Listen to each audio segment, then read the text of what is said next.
le sujet de ce soir. Lorsqu'on me demande quel est ton pays, si c'est un adventiste qui me pose la question, je réponds tout simplement, mon pays, c'est l'Église. Et je justifie cette réponse. J'ai 3 passeports, français, canadien, mauricien. Quand on a 3 passeports, on n'a plus d'identité. Parce qu'on vous dit 3 passeports. Bon, Karl, c'est un nom allemand, Johnson, c'est un nom anglais. Je n'ai rien d'allemand ni d'anglais chez moi. N'est-ce pas? Et mes 3 passeports sont là. Hein? Donc, quand j'arrive à Paris, je suis content de retourner à la maison, mais je n'ai pas l'impression que j'arrive dans mon pays. Bon, j'arrive à Montréal, j'ai une émotion par rapport aux enfants, à les petits-enfants que je vais revoir, mais le pays, malgré que c'est un beau pays, il me touche tellement. Ça, c'est mon expérience. C'est pas la peine de chercher à vouloir ressentir ce que je ressens. J'ai aucun sentiment nationaliste, ethnique ou quoi que ce soit après ce parcours dans tous les pays et avec mes 3 passeports. Alors, donc, ma réponse est, mon pays, c'est l'Église. Je suis né dans l'Église. Mes grands-parents paternels, maternels étaient parmi les premiers adventistes de l'île Maurice. J'étais dans un collège d'église. J'ai fait mes études dans 2 séminaires d'église. Depuis toujours, je suis actif au service de l'église. J'ai épousé une jeune fille qui a été une jeune fille de l'église. Hein? Donc, si vous enlevez tous les liens que j'ai avec l'église, il reste rien. Il reste absolument rien. Tous mes souvenirs d'enfance, de jeunesse, d'adulte, sont les souvenirs liés à quoi? Mon identité, c'est l'Église. Alors, j'ai intitulé la présentation de ce soir, l'Église, l'espace par excellence de l'expérience de Dieu. Certains pourraient dire là, vous exagérez. Parce que voyez-vous, lorsqu'un avion s'écrase, tout le monde le sait. À travers le monde, on en parle. Mais il y a des milliers d'avions qui atterrissent sans problème, personne ne sait. L'Église a des pages sombres, l'Inquisition, les croisades, les scandales. Toutes les églises ont connu cela, protestants, catholiques et même les plus petites. Donc toutes ces pages sombres donnent l'impression ambiguë, contradictoire, que ce n'est pas possible que ce soit le lieu par excellence.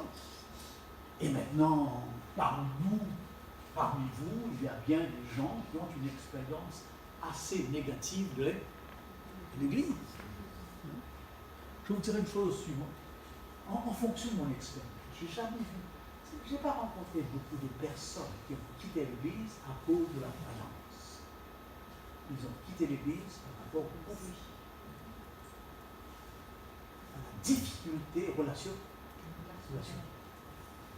Quelques-uns, oui, ils sont partis parce qu'ils ne croyaient plus au salat, ça arrive, mais ce n'est pas la majorité. Donc, l'Église est un lieu qui n'est pas facile, mais c'est le lieu par excellence. Pourquoi je le dis?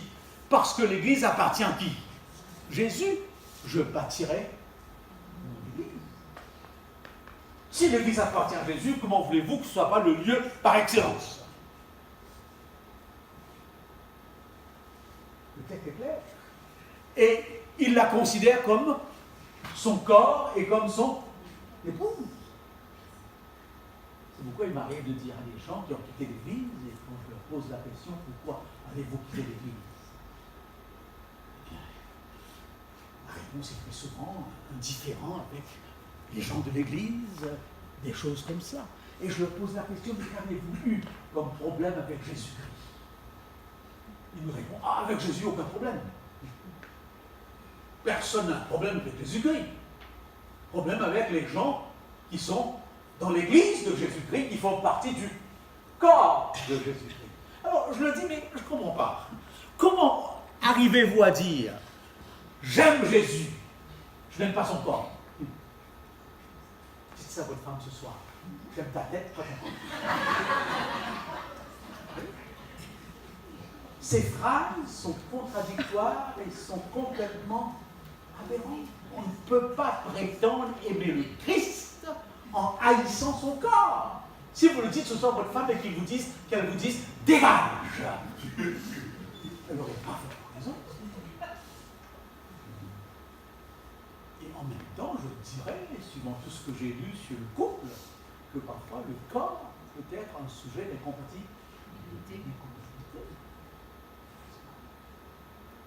Et ce corps qui passe, qui vieillit, peut être un problème majeur.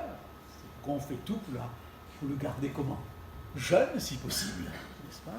C'est impossible d'aimer Jésus et de ne pas aimer son corps. Il la considère comme son corps, comme son épouse. Petite réflexion par ici.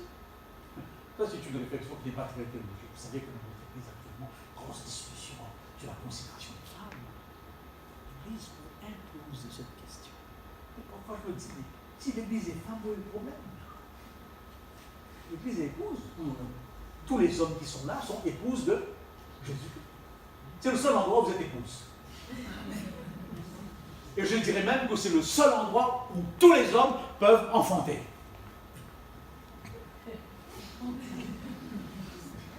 Vrai ou faux? Paul dit, en parlant de ses convertis, je vous ai enfanté. Vous voulez faire l'expérience d'enfantement? Convertissez les gens. Donnez des études bibliques. Visitez les gens. Suivez-les pendant. Et vous allez comprendre les douleurs de l'enfantement spirituel. Bon, je ne vais pas dire que c'est la même chose que l'enfantement. Je n'ose jamais dire de pareille chose, n'est-ce pas? Mais l'épouse de Jésus-Christ, j'aurais tendance à croire parfois, ce n'est pas la femme qui a le problème dans l'église, c'est l'homme. Parce que nous sommes tous femmes devant Dieu en Jésus-Christ. Deuxième chose, l'église est aussi la propriété de Dieu. Paul dit, l'église du Dieu vivant. Ai-je donc raison de dire que l'église est le lieu par excellence? C'est le lieu de Jésus, le lieu de Dieu, l'épouse de Jésus-Christ. Alors, il faut réfléchir. Est-ce qu'on quitte l'église pour un autre? Est-ce qu'on quitte l'église après un différend, après un conflit? On quitte l'église parce que, comme je vous ai dit, je l'ai vu, c'est pas, je l'ai dit hier. J'avais Charles, en fait, des pasteurs d'une église qu'on rénovait, et à cause de la couleur de la peinture, qui ne plaisait pas à quelques-uns, ils ont quitté l'église. On quitte l'église pour nous en parler. Alors donc, point important, je vous fais remarquer une chose. Il y a 4 concepts de la gloire de Dieu dans la Bible. Premier concept, la nature. Les cieux racontent la gloire de Dieu. Deuxième concept, le sanctuaire. Aussitôt que ce sanctuaire est construit, il est dit, n'est-ce pas, que la nuée couvrit la tente d'assignation et la gloire de Dieu remplit le tabernacle. Troisième concept, l'incarnation. Nous avons contemplé sa gloire, une gloire comme la gloire du Fils unique venu du Père. Quatrième concept, l'Église. L'Église. Les croyants sont le temple de cet esprit qui doivent tout faire pour la gloire de Dieu. Et E.G. White ajoute, les hommes qui la composent doivent refléter sa gloire. Dans ces 4 concepts, reconnaissons-le, sauf Jésus est un concept absolu. La nature n'est pas parfaite, le sanctuaire n'était pas parfait, et l'Église non plus. Mais les 4 concepts sont étiquetés gloire de Dieu. Je vous ai dit que notre vision de l'Église change. Alors, où est le problème? Le problème est là. L'Église est ambivalente. C'est une réalité spirituelle et charnelle. Nous sommes charnels. Et nous sommes partis d'une réalité spirituelle qui est l'Église. Il y a là une opposition, n'est-ce pas? C'est une réalité éternelle et en même temps quoi? Temporelle. C'est une réalité divine et en même temps humaine. C'est une réalité sainte et en même temps pécheresse. Donc tout s'explique. Je vous explique. Et personne ne pourra me contredire cela. Vous le voyez autour de vous. Vous le voyez même en vous. Nous sommes des êtres d'ombre et de lumière. On tombe des nues parfois. Eh bien oui, voilà la cause principale. Alors, faisons un tableau historique de l'Église. L'Église avant l'Église. L'Église avant l'Église, c'est Israël. Regardez ce tableau. Parfois, je lis le texte biblique, mais je tombe des nues. Je me dis, mais c'est pas possible. Israël avant l'Église. Scandale dans le sanctuaire. Scandale qui vient des fils d'Élie. Vous connaissez l'histoire. Ils sont là pour s'approprier des morceaux de viande les meilleurs. Ils ont su donner des pourboires aux Lévites afin de pouvoir en profiter. Ils sont là et ils violent toutes les femmes qui arrivent.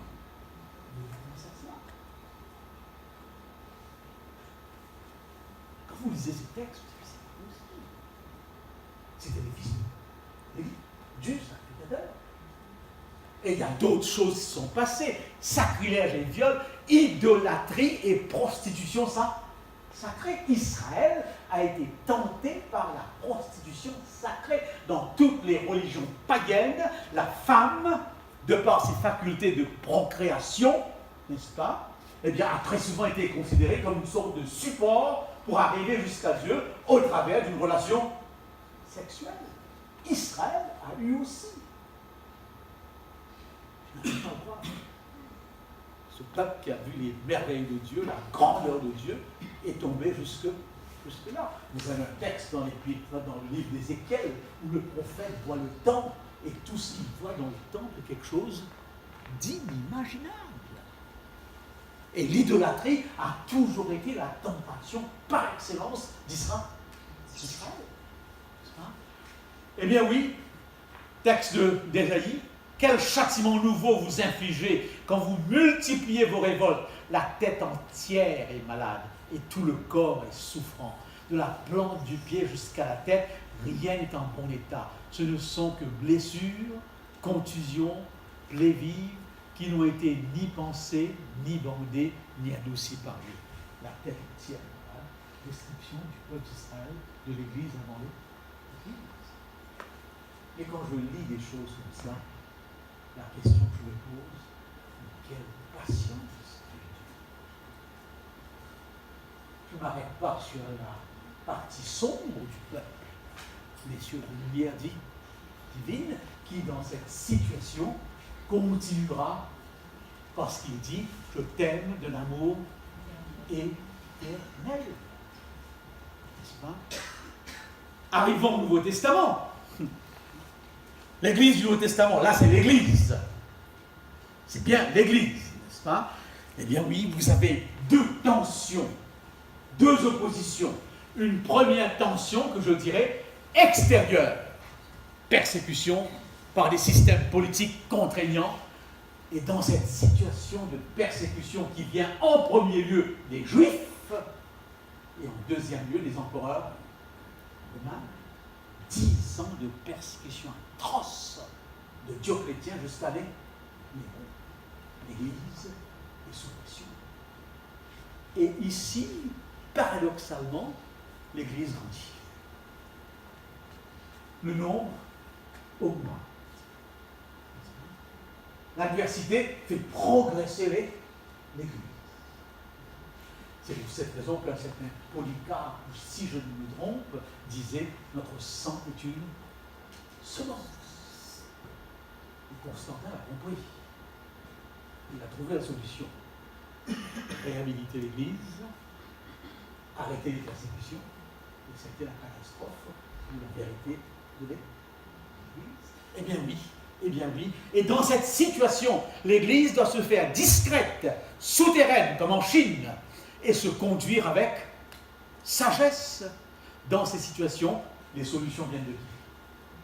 Dieu. C'est tout. On compte sur Dieu.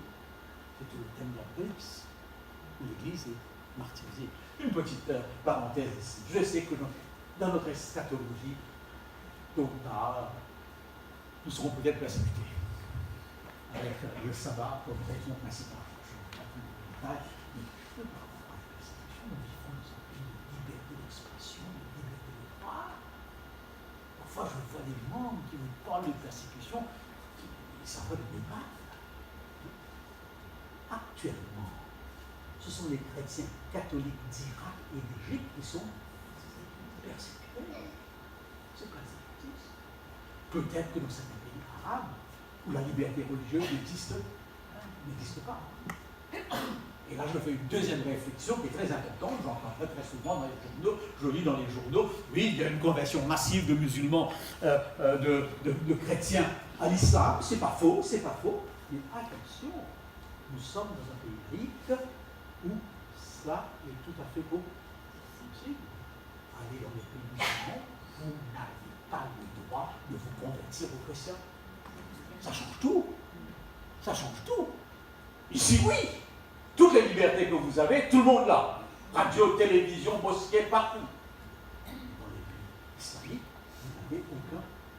Bon, alors ne faisons pas une comparaison entre ces situations. Eh bien oui, la persécution actuellement, elle viendra, je ne sais pas, est-ce qu'elle viendra comme on le pense? Parce que j'ai vu des choses imaginables, parfois chez des frères et sœurs, eh bien, qui pensaient qu'il fallait tout de suite aller s'abriter dans les montagnes. J'ai vu des familles quitter, aller dans les montagnes pour attendre le retour de Jésus-Christ. Ils fuient la persécution. Il n'y a aucune persécution. Des conduites aberrantes. Je connais une famille, les enfants ne sont plus dentistes. Parce qu'ils n'ont pas éduqué ces enfants. Il fallait sortir du monde et éviter les influences du monde. J'espère que vous n'avez pas ces idées. Alors, la misère de l'Église, tension intérieure, je fais la liste et je ne commente pas. Les péchés individuels dans l'Église, adultère, inceste, ivrognerie, libertinage, conflits raciaux et ethniques, bavardage, calomnie, orgueil, jalousie, soif de pouvoir, procès. Lisez les épîtres de Paul. Les épîtres de Paul sont des lettres écrites pour régler toutes ces situations. D'ailleurs, nous étudions les Actes des Apôtres et nous avons une idée des choses, comment ça s'est passé. Tout cela caractérise les épîtres de Paul et donne des conseils, il fait des remontrances. Je continue. Tension intérieure. Les factions dans l'Église, c'était le sujet de la semaine dernière. Hellénistes versus hébreux. Une question de distribution de repas, n'est-ce pas? Judéo-chrétiens contre parano-chrétiens, ça a même provoqué un concile, le fameux concile de Jérusalem. Que doit-on demander à ces païens qui se convertissent? Ça me fait réfléchir. Je fais des réflexions, c'est pas absolu, c'est une réflexion. Nous sommes dans un monde sécularisé. Dans un monde où vous avez 5 millions de musulmans en France. Grossièrement, c'est un des pays les plus musulmans. Heureusement que Dieu nous envoie de temps en temps un ou deux. S'il nous envoyait d'un seul coup 50 musulmans, 50 sécularisés, on ne saurait plus quoi faire. Parce que c'est un monde qui entre dans un autre monde, avec une culture qui n'est pas forcément la culture de l'Église. Laissez-moi expliquer ce que je veux dire. J'arrive au Québec, nous avons là un prédicateur ancien pentecôtiste qui a un succès inimaginable. 350 Québécois ont été baptisés par un certain Gerdis. Les Américains qui parlent français, c'est rare. J'ai l'église de Saint-Hubert, qui est une église à majorité québécoise, ou qui était à majorité québécoise, mais qui n'est plus, n'est-ce pas? Et j'ai tout à coup 30 charismatiques. C'est la foi. C'est pas un reproche que je vous fais. C'est un reproche que je vous fais. Il y a 2 reprises, on a 2 idées qui sont ceux qui veulent étudier. On a dû attendre plusieurs secondes avant que quelqu'un. Oui. C'est pas vrai. Dans un milieu charismatique, tout de suite, vous avez une dizaine de bouches. Personne n'attend 3 minutes pour prier. Allez faire une visite. Il y a une spontanéité qui est inimaginable. Qui veut chanter, tout le monde veut chanter. Bien différent de nous. Alors il y a une ambiance dans l'Église où certains sont calmes, les Québécois sont dans les anciens catholiques, calmes, et les charismatiques extrêmement beaux, de culture religieuse qui collisonnent. Et certaines de ces charismatiques parlent encore en langue. Ce n'est pas comme une salle de conférence que vous leur enlevez cette dimension. Après 3 mois, ils sont tous partis. Sauf un qui s'est marié. Ils m'ont dit ceci. Nous partons, non pas à cause de doctrine. Nous partons parce qu'on ne peut pas adorer comme on adore ici, avec une ambiance d'enterrement. Si le jour que Dieu me donnera encore cette expérience d'avoir tout à coup une masse d'individus qui vient d'un autre milieu, je ne les pas du tout ensemble. Ça, c'est la leçon. Parce que les deux vont pas. Eh bien oui. Quand vous avez 2 situations, maintenant, je vous fais remarquer une chose par rapport à cette réflexion. Ces païens qui se convertissent viennent avec des valeurs qui ne sont pas du tout les valeurs chrétiennes. Le catholique qui se convertit, le musulman qui se convertit, l'hindou qui se convertit a une base morale. Vous n'avez pas à lui expliquer les 10 commandements, il le pratique déjà. Non, avec un hindou, un musulman, eh bien, il sait très bien qu'on ne commet pas d'adultère, qu'on ne vole pas, etc. La dimension morale chrétienne est une dimension que vous retrouvez dans toute la religion. Mais là, ce sont des gens qui viennent d'un milieu païen. Et là, vous avez des descriptions bizarres. Même à la Sainte Seine, ils sont ivres. C'est ce qui est dit dans la Bible. Vous vous rendez compte? Et Paul va leur dire, buvez, mangez chez vous, venez pas. On se dit, où est-ce qu'on est là? Il faut le comprendre. Et si Dieu nous envoyait d'un seul coup des gens qui dans cette société, l'autre ici, l'Europe, depuis des années, vivent dans un contexte totalement permis. Pensez-vous que vous les changez en une semaine? Je vous donne un exemple très simple. J'ai baptisé quelqu'un au Québec. Lorsqu'on est arrivé sur les 10 commandements et qu'on a parlé d'adultère, on a dit, depuis 12 ans, je suis actif sexuellement.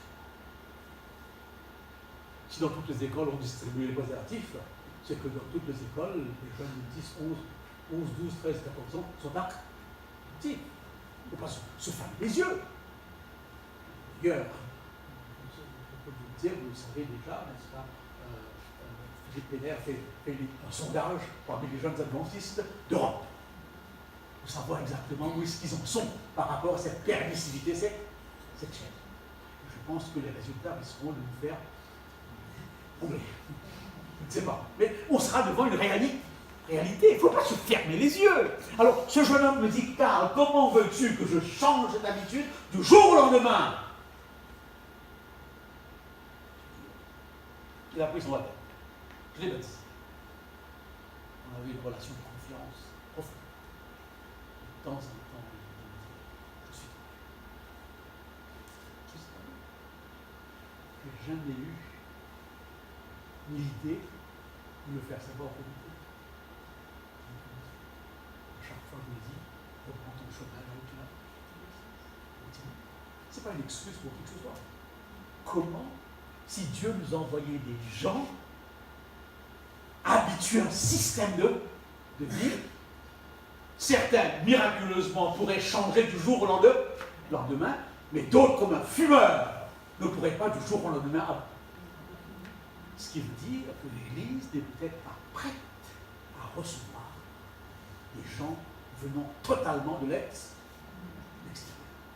C'est pourquoi Dieu nous envoie un but de temps en temps. Et quand il nous envoie un musulman, on peut facilement l'intégrer. Si Dieu envoyait 50 musulmans, il ne pourrait pas adoré chez lui. Il y a trop de bruit. Ces musulmans adorent Dieu dans une ambiance de silence total. Allah est grand. Tous les musulmans convertis m'ont dit que ça a été le premier gros problème. L'ambiance de l'adoration, qui est une ambiance de convivialité chez nous. Alors remercions Dieu de ne pas en dire. Bien que j'espère que l'Église, dans le contexte où nous sommes, saura avoir le cœur assez large pour donner du temps à l'esprit de faire la première conversion. Pas d'aiguillonner l'esprit, comme ça arrive très souvent. Une petite réflexion que j'ai faite, n'est-ce pas, en passant. Ces factions sur fond racial et ethnique touchent les lois, les traditions, les coutumes. Il y a un fond racial, un fond ethnique. N'est-ce pas? Pierre n'a pas réussi à devenir l'apôtre des païens malgré tous les insistants de l'esprit, malgré tout le plan de Dieu. D'ailleurs, vous le savez, on vient de l'étudier. Et lorsqu'il mange chez un païen, il voit un autre chrétien approcher, qu'est-ce qu'il fait? Il se taille. Au point que Paul lui dit, espèce d'hypo. Ça vous montre à quel point la race est quelque chose de profond. Je vous dis les choses clairement. En 1960, lorsque la vague d'immigration déferlait sur la France, le clash était profond. Si vous avez l'Église dans le livre, c'est par rapport à un clash. On n'a pas su gérer ça. Parce qu'au moins une majorité ethnique prend la situation, c'est pas si simple. Voilà. Eh bien oui, sur fond racial, et j'aurais tendance à croire, n'est-ce pas, qu'un des signes de la conversion, c'est lorsque je peux parler à mon frère qui n'est pas de la même couleur, qui n'est pas du même statut économique, je peux lui parler comme quelqu'un au même niveau. On peut avoir des différends, mais je ne mets jamais ces différends sur le compte de son nom, de sa couleur ou de son statut. Différent parce qu'on n'a pas la même. L'Église est le seul lieu au monde où il n'y a plus ni juif, ni grec, ni homme, ni femme, ni barbare. Tous égaux devant. Et c'est pas facile. Tous les dimanches matins, aux États-Unis, vous avez la plus belle séance de ségrégation. Tous les noirs d'un côté et tous les blancs de l'autre. Oui ou non? Et tous les samedis, c'est la même chose, même chez nous. Attention, je suis assez ouvert pour comprendre que parfois les cultures ne peuvent pas facilement se. Si vous nous dites de choisir une église où on dit Amen du matin jusqu'au soir, à toutes les minutes, Amen, stand up, pasteur, deep, pasteur, come, pasteur. Une fois, j'ai même dû dire à un copain qui était à côté de moi, pas un copain, quelqu'un qui tourne tout le culte, c'est un culte noir américain, il ne fait que crier. Keep silent, I want to listen. Gardez un peu le silence, j'ai envie d'écouter. Si dans un cas pareil, je préfère aller dans une autre église où on adore en silence, ce n'est pas une question raciale. Une question où je me sens bien. Et c'est aussi important.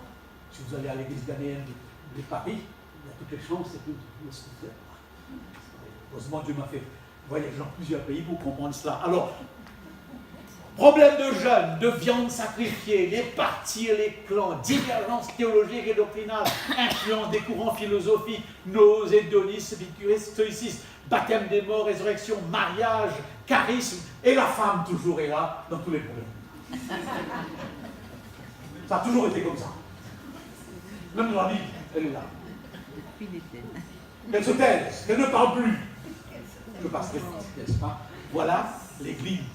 Tous les textes sont là. Acte 7, Acte 15, les épîtres, les lettres de Jésus dans l'Apocalypse.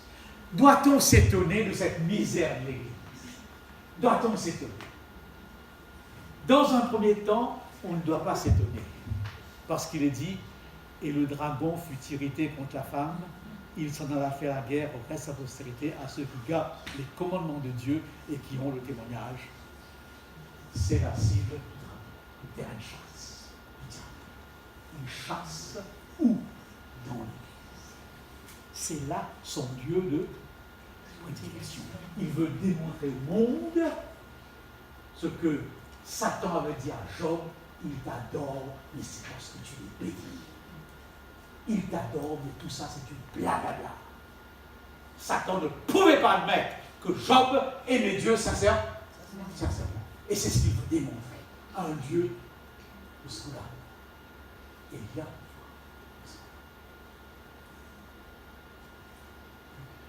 Est-ce que je peux vous dire? Oui, je peux vous dire, c'était dans les journaux. Tous nos pasteurs de la Réunion ont été encore à la vue pendant moins de jours. Bon, tous les pasteurs baptistes de la fédération. Quand la vue, parce qu'il y a un autre qui a commis une bêtise, une déviation sexuelle, et la fédération est restée silencieuse. Elle mettra des noms. Vous ne pouvez pas, en tant qu'institution, tolérer une déviation aujourd'hui. La tendance serait d'implorer la fraternité. La fraternité, non, cachons les. Si la police le sait, c'est vous qu'on accuse. Donc on a gardé toute la fédération. Et c'est pas encore réglé, c'est encore simple. C'est pas si simple. Dans le monde de l'autre, il faut être extrêmement sage pour vivre dans le monde d'aujourd'hui. Eh bien oui, il ne faut pas s'étonner. En même temps, il faut s'y tenir. L'Église est l'expression de l'idéal divin. Il ne faut pas tomber dans une sorte de complaisance. C'est l'Église. Nous sommes des humains. Non, il faut quand même avoir malgré tout ce sentiment que c'est l'Église de qui? De Dieu. Et avoir le courage d'être le gardien de son enfant. Je suis très choqué en tant que pasteur de ce que j'apprends du collègue à commis une erreur. Ce n'est pas ça qui me choque finalement qu'il ait commis une erreur. Ce qui me choque, c'est d'entendre des gens dire on le sent.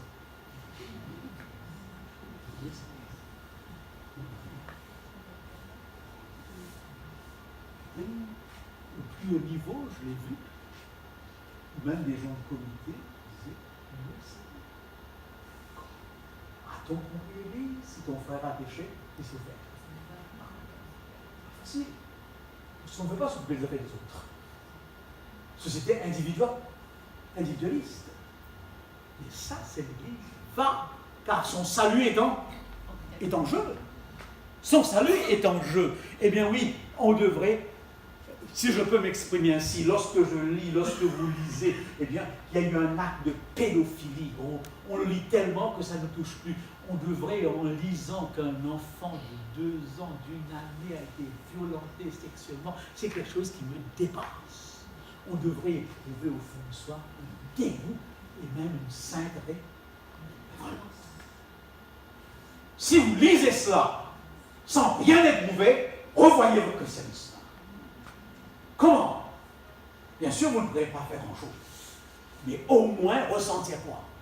Un malaise devant une situation si déplorable.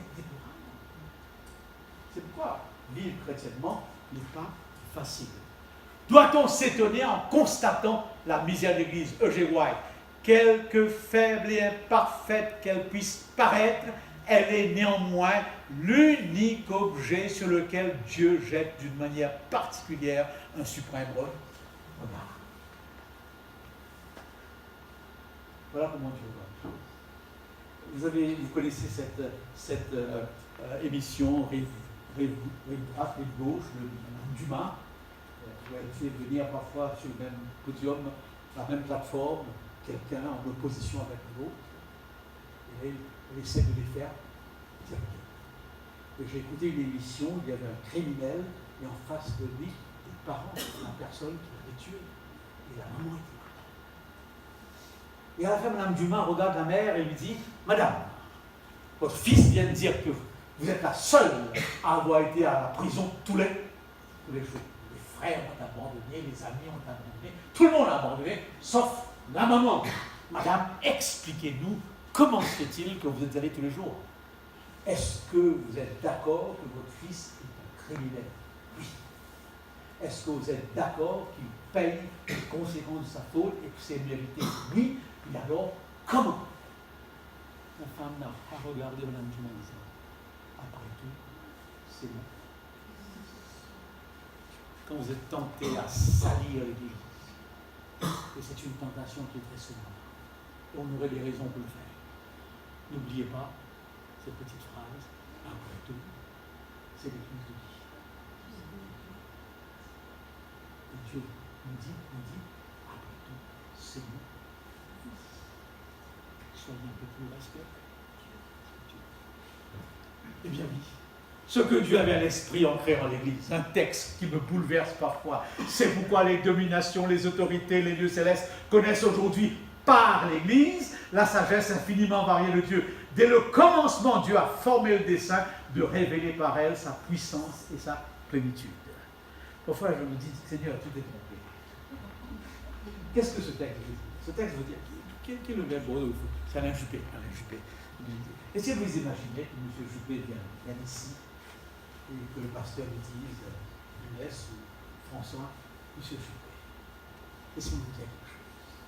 Vous avez des problèmes de vie, vous avez des problèmes de quartier, vous avez des problèmes, toutes sortes de problèmes dans votre Bordeaux. Venez ici. Il y a un nom pour l'église ici. On s'appelle l'église de Bordeaux, c'est tout. Venez à l'église adventiste de Bordeaux. Et vous serez étonnés que pour tous ces problèmes, ils ont des dizaines de solutions.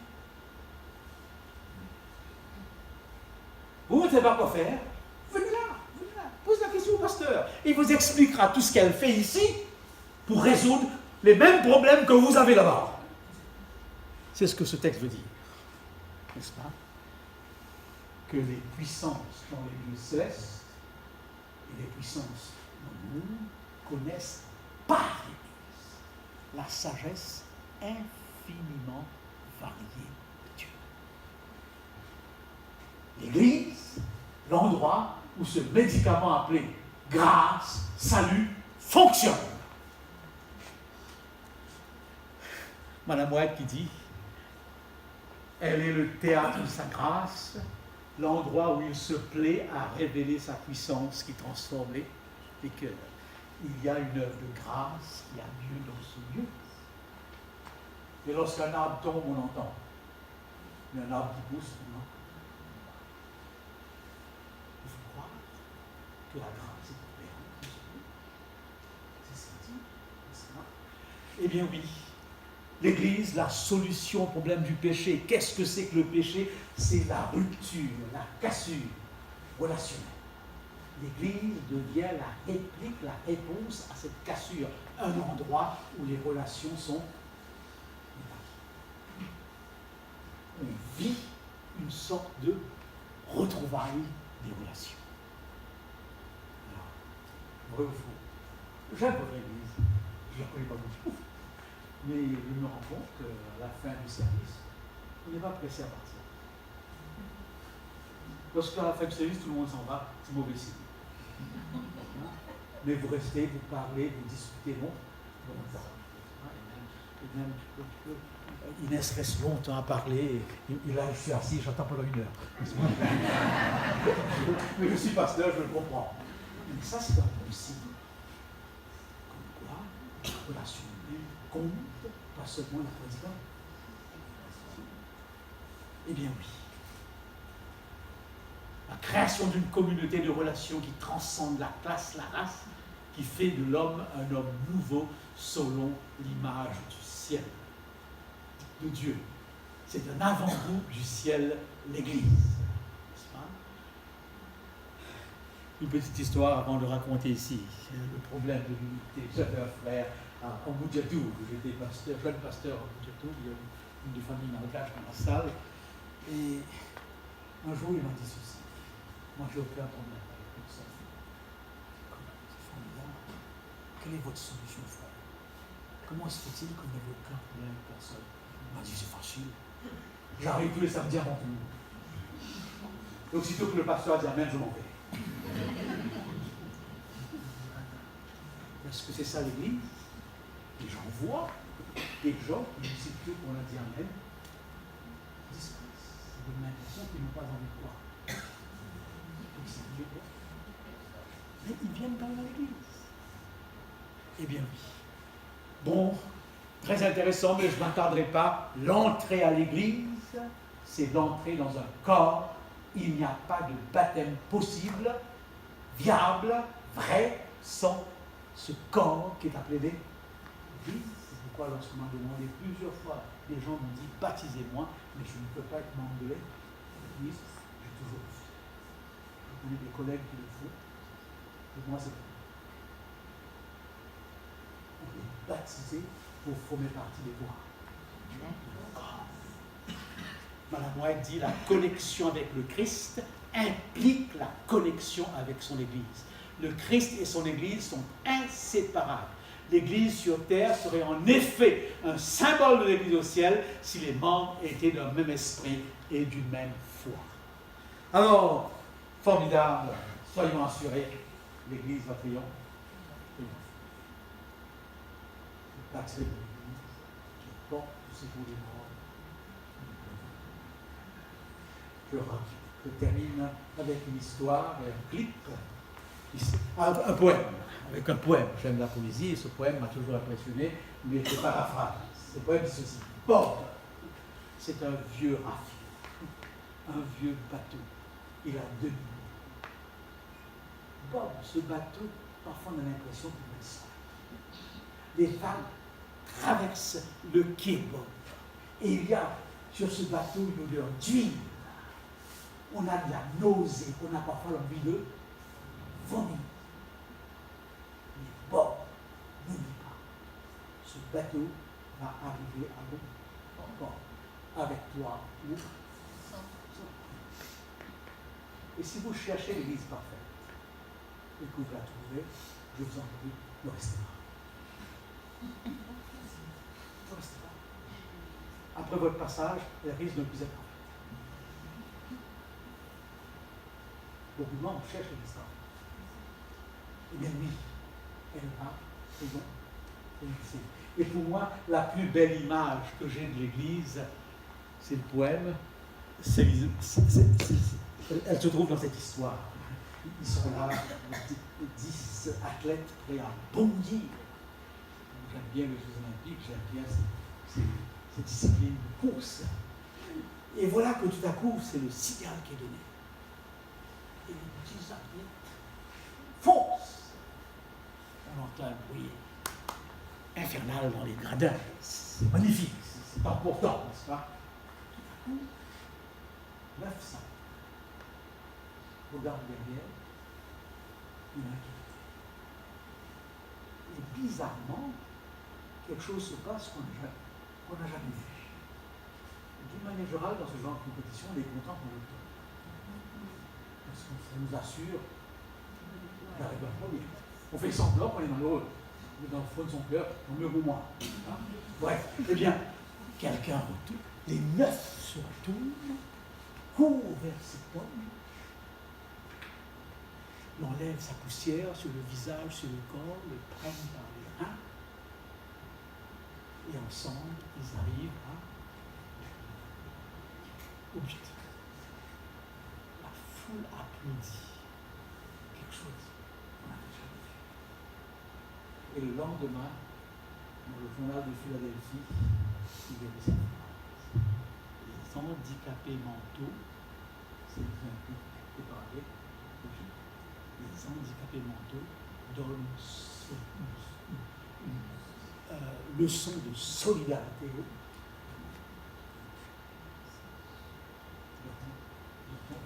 Handicapés mentaux, tout ça. Ça s'est passé exactement comme ça. Aussi, les athlètes ont compris que l'important, ce n'est pas d'arriver en premier, mais d'arriver comment?